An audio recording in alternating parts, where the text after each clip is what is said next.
sekali saya ingin mengucapkan tahniah kepada siapa-siapa yang akan nanti dicalonkan oleh pucuk pimpinan Barisan Nasional bagi mewakili Parti Barisan Nasional untuk bertanding, yang mana kita semua sedia maklum dalam masa terdekat sama ada hari ini atau besok nama-nama ini akan diketahui umum. Perkara pertama yang saya nak bangkitkan di sini kenaan tentang calon-calon Barisan Nasional dahulu ialah, pertama, pastikan mereka faham dan telah pun memahami tentang kelayakan-kelayakan untuk bertanding seperti yang termaktub di dalam Perlembagaan Persekutuan, iaitu terutamanya artikel 47 dan artikel 48 Perlembagaan Persekutuan. Secara ringkasnya, artikel 47 dan 48 Perlembagaan Persekutuan menyatakan, pertama, mana-mana yang ingin menjadi calon perlulah berumur lebih dari 21 tahun, sempurna akalnya, bukan seorang muflis yang belum dilepaskan, tidak memegang jawatan yang berkeuntungan, tidak pernah didapati bersalah dan dijatuhkan hukuman kerana menyalahi undang-undang di bawah Akta Kesalahan Pilihan Raya 1954, dan tidak pernah disabitkan atau dijatuhkan hukuman lebih 1 tahun atau denda lebih 2,000 bagi apa-apa jua kesalahan. Maksud di sini 1 tahun penjara atau denda lebih 2,000 bagi apa-apa jua kesalahan tidak semestinya kesalahan di bawah Akta Kesalahan Pilihan Raya, tetapi juga kesalahan di bawah mana-mana undang-undang. Sebagai contoh, mungkin di bawah Akta Dadah Berbahaya, mungkin di bawah Akta Immigration dan lain-lain akta, ataupun kanun kesaksaan dan sebagainya.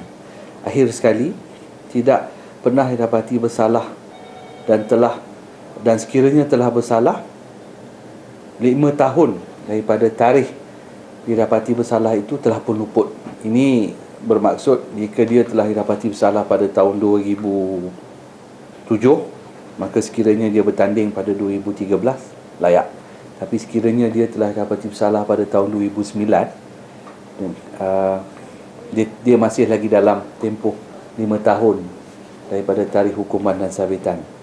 Akhir sekali ialah dia bagi calon-calon yang dicalonkan semula bagi pihak Barisan Nasional, pastikan bahawasanya penyata belanja pilihan raya pada tahun 2008 telah pun diserahkan kepada Pejabat Pilihan Raya Negeri SPR dan telah pun efeknya sangat besar, kerana jika dia gagal memfailkan penyata belanja pilihan raya itu, sekiranya dia menang, petition boleh difailkan terhadap dia bagi mencabar kemenangan dia. Apa yang akan berlaku pada hari penamaan calon yang kita akan tempuhi pada 20 hari bulan 5 ni, 20 hari bulan 4, minta maaf.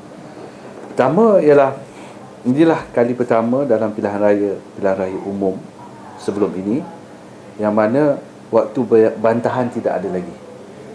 Apabila tidak ada waktu bantahan, maka proses dia nampak mudah, tetapi boleh mengakibatkan kerusi ataupun menang tanpa bertanding diberikan kepada pihak lawan jika kita tidak berhati-hati.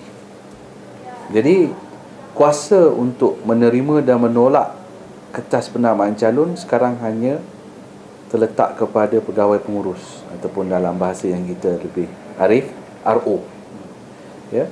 Dan RO dalam kes ini boleh menolak atau menerima mengikut budi bicara sepenuhnya, dan alasan dia sahaja yang perlu direkodkan dalam fail kertas penamaan calon untuk calon itu.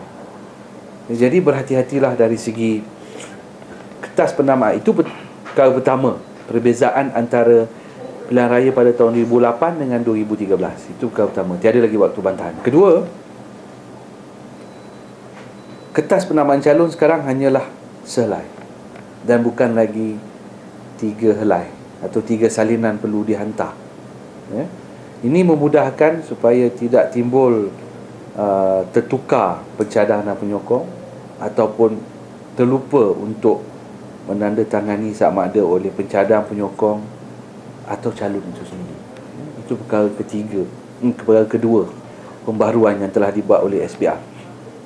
Perkara ketiga ialah calon-calon Barisan Nasional perlulah apabila kertas penamaan dia telah diterima dan diumumkan ada pertandingan, melantik seberapa segera wakil calon ataupun ejen pilihan raya.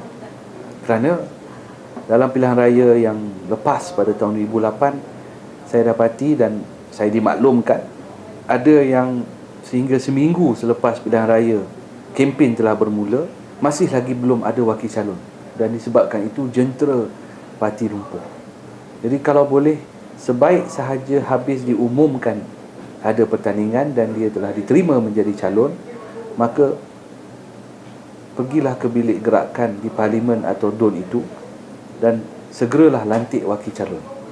Wakil calon yang kita faham dan diiktiraf oleh undang-undang hanyalah satu sahaja bagi setiap calon.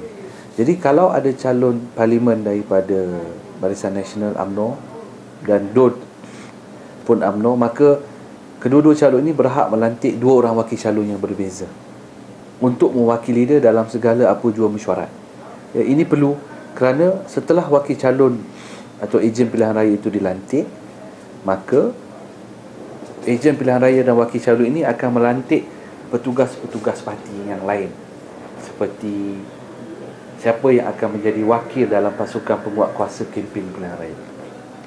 Saya menyangkakan dan saya pun dapat maklumat pihak pembangkang sedang agresif menyediakan wakil-wakil dalam pasukan penguat kuasa kempen pilihan raya bagi memastikan terutamanya billboard Barisan Nasional yang memberi impak besar, sebagai contohnya produk satu Malaysia dan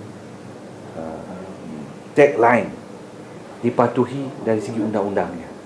Jadi kita perlu juga lantik wakil yang akan duduk dalam pasukan penguat kuasa kempen pilihan raya yang faham dan sedar akan apa yang diperlukan oleh undang-undang dan telah dipatuhi.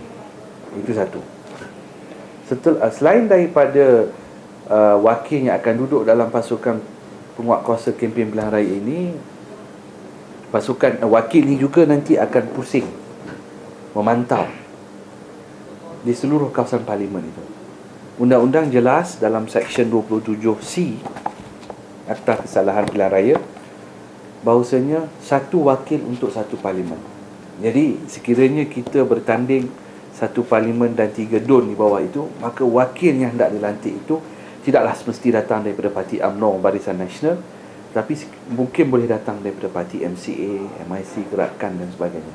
Yang penting lantik seberapa segera. Kalau boleh, lantik pada hari itu juga, iaitu hari Sabtu, pada hari penamaan ini. Untuk ejen dan wakil pilihan raya ini, sudah semestinya mereka tahu ataupun calon itu sendiri bahawasanya untuk dia bertanding, deposit untuk bertanding ialah untuk parlimen RM10,000, untuk DUN RM5,000.